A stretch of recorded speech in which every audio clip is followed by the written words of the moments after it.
Hello guys, स्वागत है फिर से आपका हमारे चैनल में। दोस्तों, जैसा कि आपको पता है कि आईसीआर टेक्नीशियन की एग्जाम डेट आ चुकी है और 7 और 8 जुलाई को आपका एग्जाम यहाँ पर निर्धारित किया गया है। ठीक है, तो उससे पहले यहाँ पे हम देखेंगे प्रीवियस ईयर पेपर किस तरीके से पूछा गया था।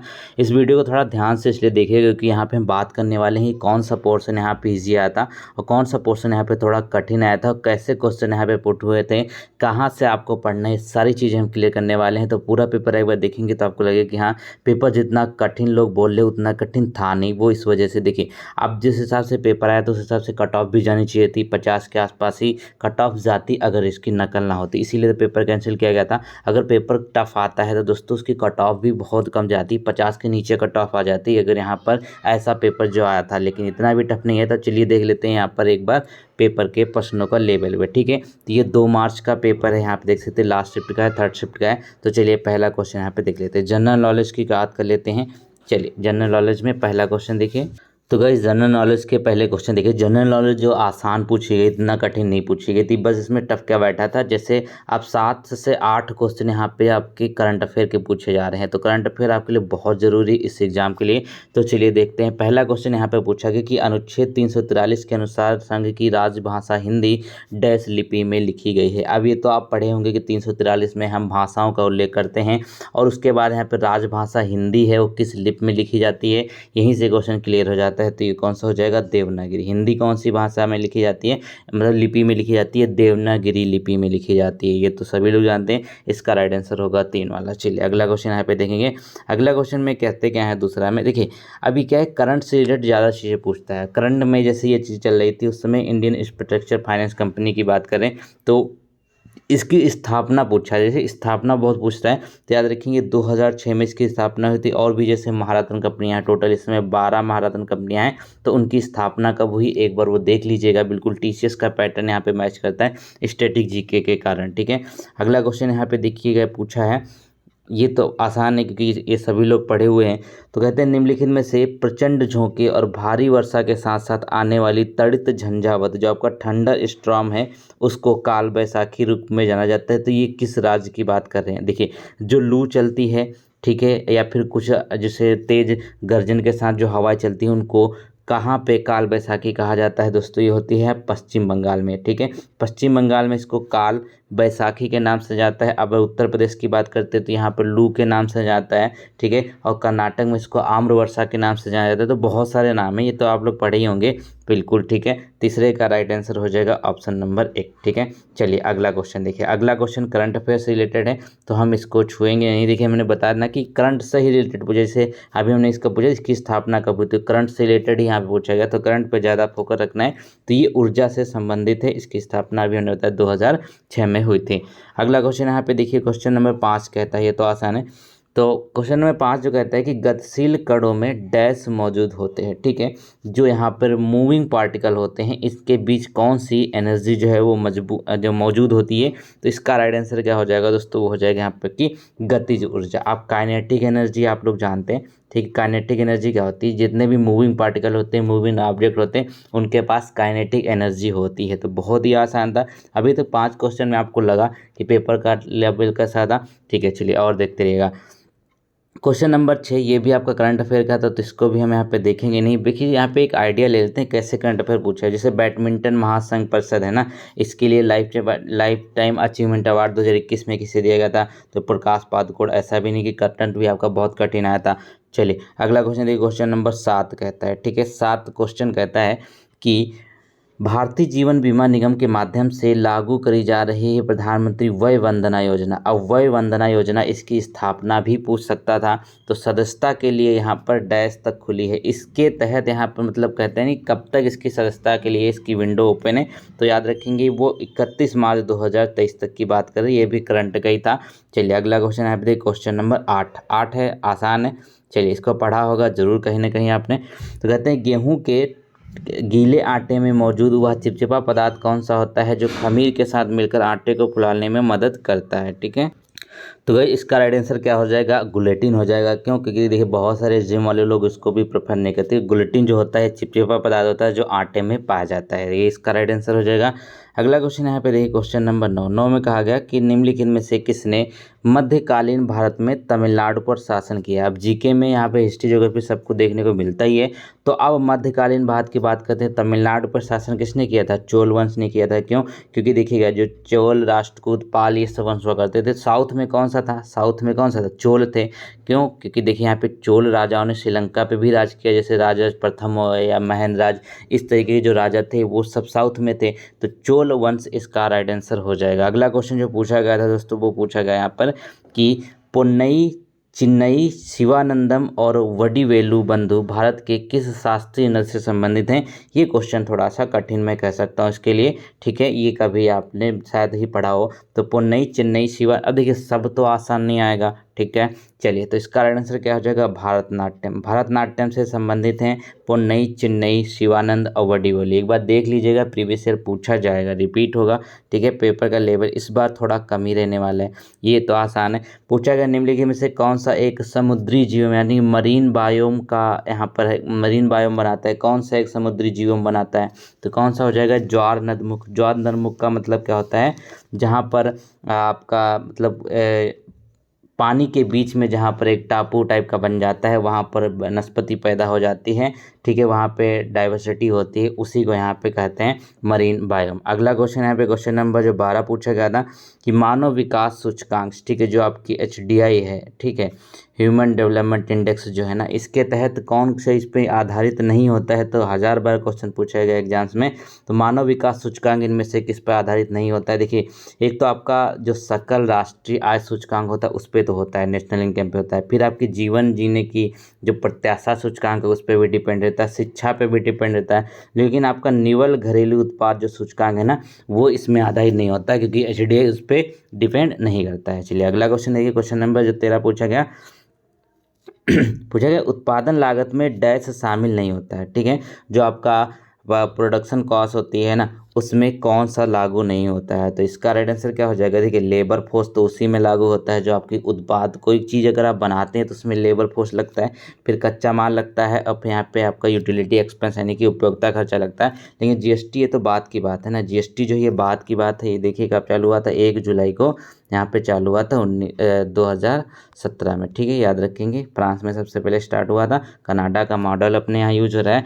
चलिए अगला क्वेश्चन देखिए, क्वेश्चन नंबर 14 में कहते हैं कि द्वितीय आंग्ल भूटान युद्ध इनमें से किस वर्ष समाप्त हुआ था? द्वितीय आंग्ल भूटान की बात करते हैं। अब देखिए, आंग्ल मराठा युद्ध पूछ सकता है आपसे, ठीक है। ये सब युद्ध जो हैं आप देख लीजिएगा, ये पूछे जाते हैं, ठीक है। तो 1865 में इसके समापन हुआ था, द्वितीय आंग्ल भूटान युद्ध। सारे NCERT के क्वेश्चन है जितने भी हिस्ट्री के आपको देखने को मिल रहे हैं। निम्नलिखित में से, ये तो करंट का क्वेश्चन बहुत ही फेमस हुआ था, उस समय कई एग्जाम्स में पूछा गया था। कहा गया कि किस समिति की सिफारिश के आधार पर भारतीय क्रिकेट कंट्रोल बोर्ड द्वारा दिव्यांगों को क्रिकेटरों के लिए एक दिव्यांग समिति का गठित किया गया था, ठीक है। दिव्यांग क्रिकेटर जो होते हैं, जो किसी तरीके से अपंग होते हैं, उनके लिए यहाँ पे जो समिति का गठन किया गया वो जस्टिस लोढ़ा समिति के कारण गठित किया गया था। अगला क्वेश्चन, क्वेश्चन नंबर जो 16 पूछा गया, तो आसान है। तो इसमें बोला गया ना कि 1942 में कौन सी घटना होती है? अब सब लोग जानते हैं, थोड़ा सा भी जिन्होंने पढ़ा है, कि 1942 में क्या होता है? भारत छोड़ो आंदोलन का आरंभ किया जाता है, ठीक है। कब होता है? भारत छोड़ो आंदोलन का आरंभ किया जाता है 1942 में। अगला क्वेश्चन यहाँ पे क्वेश्चन नंबर 17 पूछा गया था। चलिए, हिस्ट्री का ये क्वेश्चन है। इसमें कहा गया कि मौर्यकालीन दरबारी कला के रूप में संदर्भित किया जाता है, ठीक है। जो मौर्य काल है ना, उसमें जो दरबारी कला होती थी वो किस तरीके की होती है? देखिए, उसको स्तंभ होते थे, ठीक है। स्तंभ के ही ऊपर जितनी कलाकारी होती थी, जितनी आर्ट बनाई जाती थी, वो मौर्यकालीन समाज में फेमस थी, ठीक है। अगला क्वेश्चन देखिए यहाँ पे, तो कहते हैं जो हड़प्पा सभ्यता के दौरान शहरों को डैश ग्रिड पैटर्न में सुनियोजित किया जाता है। अब हड़प्पा सभ्यता के जो दौरान पैटर्न बना था ना, वहाँ पे वो आयताकार था, ठीक है। जो वहाँ पे शहर के जो पैटर्न था ना, जैसे शहर बसे हुए थे हड़प्पा ये, ठीक है, और जो आपके चौहदड़ो वगैरह जो शहर थे वो आयताकार में थे। लेकिन ये जो इसका पूरा शेप बनता है इंडिया पाकिस्तान मिला के, वो आपका त्रिभुज बनता है, ठीक है। ये याद रखिएगा, दो अलग अलग क्वेश्चन है। शहर जो थे वो आयताकार हुआ करते थे, और यहाँ पे जो आपका ग्रिड पूरा जो बनता है ना, पूरा जैसे साउथ का मान ले जो लास्ट सिटी था, उसके बाद ऊपर मान ले पाकिस्तान मान ले, तो ये त्रिकोण बनाता है। अगला क्वेश्चन देखिए, क्वेश्चन नंबर 19 कहता है, ये भी आपका करंट का है तो इसको हम छोड़ देते हैं, ठीक है, करंट अफेयर आप लोग पढ़ लीजिएगा। अगला क्वेश्चन यहाँ पे कहते हैं, वह दर्पण क्या कहलाता है जिसका परावर्तक पृष्ठ बाहर की ओर होता है, ठीक है। दर्पण कौन कौन से होते हैं, एक तो ये होता है, ठीक है, एक तो यहाँ पे ये होता है। अब पूछा क्या गया है, जिसमें पृष्ठ बाहर की ओर होता है, बाहर की तरफ कौन सा है, ये वाला है ना, बिल्कुल सही बात है, इसको तो हम उत्तल दर्पण ही कहते हैं ना। चलिए आपका राइट आंसर हो जाएगा ऑप्शन नंबर 3 से। अगला क्वेश्चन यहाँ पे देते हैं, ये भी आपका 2021 का करंट अफेयर है, करंट ज़्यादा आती है, ठीक है। तो साइबर सुरक्षा जागरूकता माह मनाया जाता है अक्टूबर में, ठीक है। चलिए अगला क्वेश्चन यहाँ पे देखिए, क्वेश्चन नंबर 22 कहता है, कौन सी जनजाति जो है ना ये बांग्लादेश से है, ठीक है, कौन सी जनजाति जो है वो बांग्लादेश की है, तो याद रखेंगे इसका राइट आंसर है चकमा। चकमा जो जनजाति है ये बांग्लादेश की फेमस है। अगला क्वेश्चन यहाँ पे पूछा गया 2023 में, ये भी करंट अफेयर का है, मलेशिया ओपन चैंपियनशिप पूछा गया, इसको छोड़ देते हैं। फिर 24 में देखिए तो कहा गया कि समाज वैज्ञानिकों के अनुसार निम्नलिखित में से कौन सा निर्धनता का सूचक नहीं है। अब जो निर्धनता यानी कि जो गरीबी का सूचक नहीं है वो कौन सा हो जाएगा, तो चलिए देख लेते हैं। एक तो क्या है आपका रोजगार के अवसरों में कमी, ये तो होता ही है कि ये निर्धनता को दिखाता है। फिर क्या होता है, अगर आप निरक्षर हैं मतलब पढ़े लिखे नहीं, इससे भी निर्धनता आती है। शुद्ध पेयजल आपको नहीं मिल रहा है तो इसका मतलब क्या है, आप गरीब हैं। लेकिन किसी एकल परिवार में अधिक सदस्य हैं तो इसका मतलब ये थोड़ी ना कि अधिक सदस्य हैं तो सब गरीब ही होंगे। मान लीजिए सब जॉब करते हो, सब अच्छा कमाते हो, तो ये आपका पॉइंट जो है दूसरा वाला ये गलत हो जाएगा, यानी कि यही आपका सही है। 25 में देखिए सामान्य ज्ञान के लास्ट क्वेश्चन है, ये भी करंट अफेयर का था दोस्तों, ठीक है, सामान्य ज्ञान का। तो करंट अफेयर हमने देखा कि 6 से 7-8 क्वेश्चन आपको करंट अफेयर के देखने को मिले। सामान्य ज्ञान की बात कर रहे हैं, अभी हम सोशल साइंस पे गए नहीं हैं।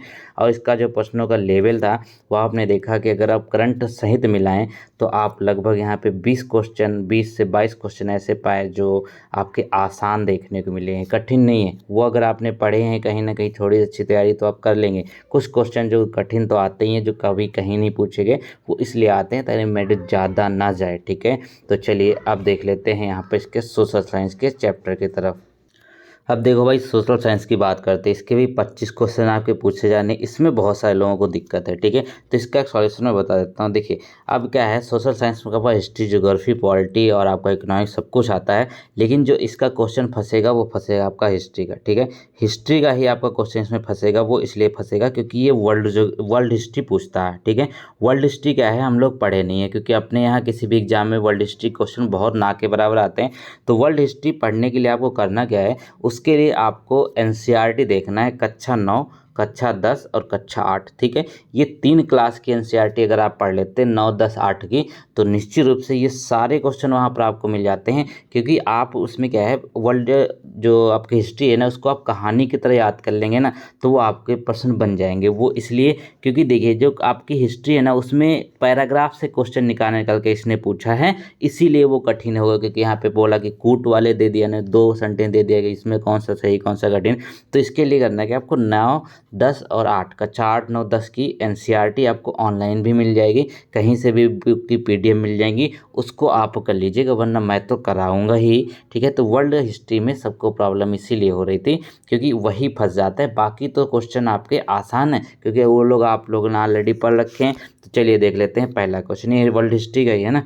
तो कहते हैं इनमें से किसके अलावा अन्य सभी कारणों से बहुत से भारतीय गिरमिटिया श्रमिक बन गए थे। गिरमिटिया का मतलब क्या होता है, जो बंधुआ मजदूर, जैसे मान लीजिए किसी को यहाँ से ले जाया गया साउथ अफ्रीका फिर अफ्रीका, तो वहाँ पर उनको बंदी बना लिया था कि आप यहीं काम करेंगे, वापस जाने को नहीं मिलेगा, ठीक है।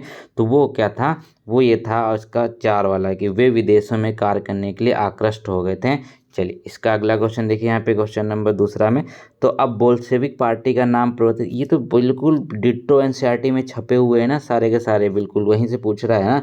बोल्शेविक पार्टी का नाम परिवर्तित करके डैश किया गया था, तो ये किया गया था रूसी कम्युनिस्ट पार्टी, ठीक है। बोल्शेविक पार्टी जो थी उसको रूसी कम्युनिस्ट पार्टी के नाम से जाना जाने लगा बाद में। अगला क्वेश्चन यहाँ पे है, अगला तो आसान है, तो कोलकाता में अंतर्राष्ट्रीय हवाई अड्डे का क्या नाम है। अब कोलकाता में अंतर्राष्ट्रीय हवाई अड्डा जो है उसको हम नेताजी सुभाष चंद्र बोस अंतर्राष्ट्रीय हवाई अड्डे के नाम से जानते हैं, याद रखेंगे। ये बेसिकली यहाँ पे बंगाल से ही जो यहाँ पे संबंधित रहे हैं ना, तो इसीलिए वहाँ पर इनका हवाई अड्डा बना हुआ है। अगला क्वेश्चन यहाँ पे देखिए, तो कहते क्या हैं कि 1979 में गठित किए गए मंडल आयोग के अध्यक्ष कौन थे। ठीक है, अब 1979 में एक मंडल आयोग गठित होता है। अब उसके जो अध्यक्ष बनाए जाते हैं दोस्तों, बनाए जाते हैं बीपी मंडल। ठीक है, बीपी मंडल गठित कब होता है एक बार देख लीजिएगा, 1979 में। ठीक है, अगला क्वेश्चन देखिए यहाँ पे, अगले में कहा गया कि फ्रांसी, देखिए हिस्ट्री ही फंसेगा, मैं फिर से आपको बता रहा हूँ, तो हिस्ट्री जल्दी से करिएगा, अच्छे से एनसीईआरटी से ही करिएगा। फ्रांसीसी क्रांति के फलस्वरूप फ्रांस में किस प्रकार की सरकार का अंत हुआ था। अब फ्रांस में किस प्रकार की सरकार का अंत हो गया, वो हुई थी यहाँ पे राजतंत्र में। क्योंकि पहले क्या था, जितने भी देश हुआ करते थे उसमें राजतंत्र हुआ करता, एक राजा था उसकी प्रजा हुआ करती थी, तो उसकी यहाँ पे अंत हो गई फ्रांसीसी क्रांति के बाद। ठीक है, अगला क्वेश्चन यहाँ पे देखें, इसमें कहा गया 2003 और 2004 में जो अंत्योदय अन्न योजना लाई गई थी ना, किसके अलावा इन सभी को इसमें शामिल कर लिया गया था। ठीक है, अंत्योदय योजना जो 2003-2004 में चालू हुई, जिसके तहत क्या था, रेड कार्ड बनाए गए थे गांव में, जो राशन कार्ड हुआ करते थे। ठीक है, उसमें क्या क्या था, एक पॉइंट इसमें शामिल नहीं, वही आपको बताना है। तो पहला है दिव्यांग मंगते, तो इसमें शामिल ही थे। बीपीएल परिवार जिनकी मुखिया विधवाएं हो वो भी शामिल थे। गंभीर रोगों के अंतिम चरण में मौजूद व्यक्ति भी शामिल थे। 65 वर्ष या उससे अधिक आयु के व्यक्ति जिनकी कोई आय ना हो वो इसमें शामिल नहीं थे। ठीक है, तो आपका डी एकदम सही हो जाएगा। अगला क्वेश्चन देखिए, क्वेश्चन नंबर 7 जो कहता है, क्योंकि आपदा प्रबंधन आपके चैप्टर में पूछा जाएगा, मतलब आपके पेपर में। ठीक है, तो कहता है इसमें से कौन सा गलत ढंग से मैच है। ठीक है, भूभौतिकी संकट जो है, जानते हैं भौतिकी की बात करें, भू की बात करें, भू का मतलब होता है धरा, पृथ्वी, तो वो भूकंप से रिलेटेड हो जाएगा। जल विज्ञानी बाढ़ से हो जाएंगे। जलवायु संबंधी संकट जो है सूखा से आएगा। जैविक संकट जो है सुनामी नहीं ला सकता है। ठीक है, तो क्या होगा, ऑप्शन नंबर ए से हो जाए, जैविक संकट से सुनामी नहीं आता है।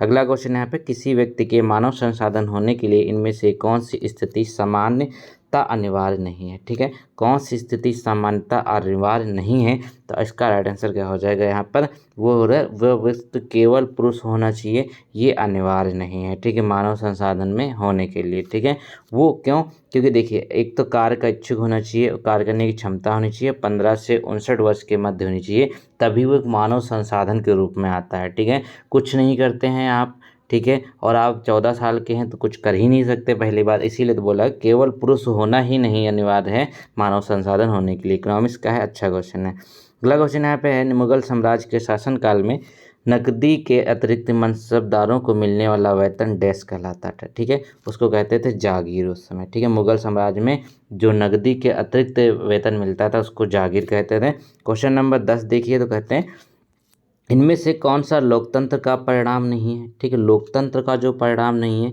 वो देखिएगा। ठीक है, तो क्या होगा यहाँ पर, लोकतंत्र का परिणाम नहीं है। अब इसके परिणाम क्या क्या होते हैं पहले देखिए, नागरिकों के बीच समानता बढ़ती, सीधी बात है, शोषण का उन्मूलन हो जाता है, व्यक्तियों की गरिमा वृद्धि हो जाती है। लेकिन सभी नागरिकों के लिए क्या रोजगार प्रदान कर सकता है लोकतंत्र, नहीं कर सकता है। जैसे अभी भी है तैसे तभी भी था। ठीक है, लोकतंत्र जो है ना वो सभी को रोजगार नहीं प्रदान कर सकता। देखिए प्रश्न अगर आप समझ के करेंगे तो आपको आंसर यही मिल जाएंगे, जरूरत ही नहीं है आपको कठिन कठिन राग अलापने की। अगला क्वेश्चन देखिए, क्वेश्चन नंबर 11 कहता है कि क्रांतिकालीन फ्रांस में मतदान का अधिकार विशिष्ट रूप से डैश को प्राप्त था। अब जब फ्रांस था शुरुआतों का, तो इसमें जो मतदान कर सकता था वो कौन कर सकते थे, वो आप हिस्ट्री पढ़ें समझ में आ जाएगी, सिर्फ जो संपत्ति धारक पुरुष थे।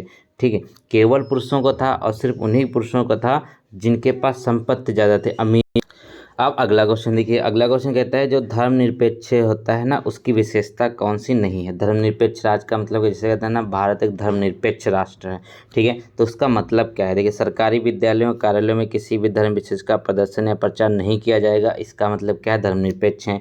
ऐसा भारतीय राज्य जो किसी धार्मिक समूह द्वारा शासित नहीं है, ना ही किसी धर्म विशेष का समर्थन करता है, ये भी इसके तहत आता है। सरकार किसी भी व्यक्ति को किसी धर्म विशेष के प्रचार हेतु करने के बाध्य नहीं कर सकती, ये भी यहाँ पे आपका धर्मनिरपेक्ष के अंतर्गत आता है।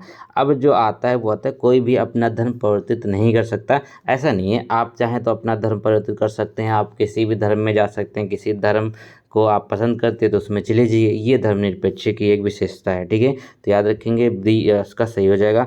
अगला क्वेश्चन यहाँ पे कहता है इनमें से कौन सा हिमालय की बाह्यतम, ठीक है, जो हिमालय है हमारा उसकी क्या है जो सबसे बाहरी जो प्रश्न श्रृंखला है वो कौन सी हो जाएगी, वो शिवालिक हो जाएगी। ये भी आसान है, कई बार पूछा गया एग्जाम्स में। अगला क्वेश्चन देखो, क्वेश्चन नंबर जो 14 कहता है कि जो स्टेपीज है, ये भी आसान है भैया। स्टेपीज घास के मैदान आपने पढ़े नहीं है, बिल्कुल पढ़े हैं। तो क्या हो जाएगा, स्टेपीज जो होते हैं वो क्या है, घास के विशाल मैदान कहलाते हैं। ठीक है, स्टेपीज जो है वो घास के विशाल मैदान कहलाते हैं। आपका राइट आंसर हो जाएगा यहाँ पे ऑप्शन नंबर 4 वाला। ठीक है, अगला क्वेश्चन यहाँ पे कहता है कि निम्न में से किन जेट धाराओं के कारण भारत में पश्चिमी चक्रवाती विक्षोभ उत्पन्न होता है।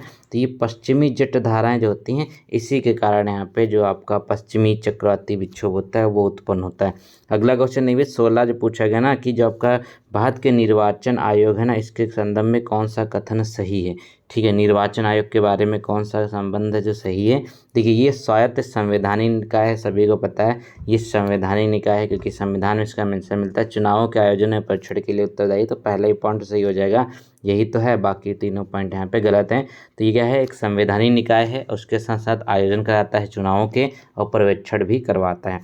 अगला क्वेश्चन, क्वेश्चन नंबर 17 कि 1773 में डैश राज्य का नाम बदलकर कर्नाटक कर दिया गया। अब ये भी देखो भी आसान है कि नहीं है। मैसूर युद्ध आपने सुना है, मैसूर क्या था, मैसूर पहले कर्नाटक ही तो था, उसको बदला गया 1973 में और उसका नाम कर दिया गया यहाँ पर कर्नाटक। ठीक है, कर्नाटक में भी हाल ही चुनाव भी हैं, याद रखिएगा। ये आपका करेक्ट आंसर हो जाएगा। अगला क्वेश्चन यहाँ पे 18 है कि मानचित्र निर्माण की कला एवं विज्ञान को इनमें से क्या कहा जाता है। ठीक है, अब जो मानचित्र बनाते हैं, ठीक है, उनको क्या कहते हैं, वो तो कार्टोग्राफी होती है ना। बिल्कुल आसान, कार्टोग्राफी इसका करेक्ट आंसर हो जाएगा। अगला क्वेश्चन यहाँ पे देखिए, क्वेश्चन नंबर जो 19 है, इसमें कहा गया कि किसी राजनीतिक दल को राष्ट्रीय दल के रूप में मान्यता प्राप्त करने के लिए इनमें से कौन सी शर्त पूरी करनी चाहिए।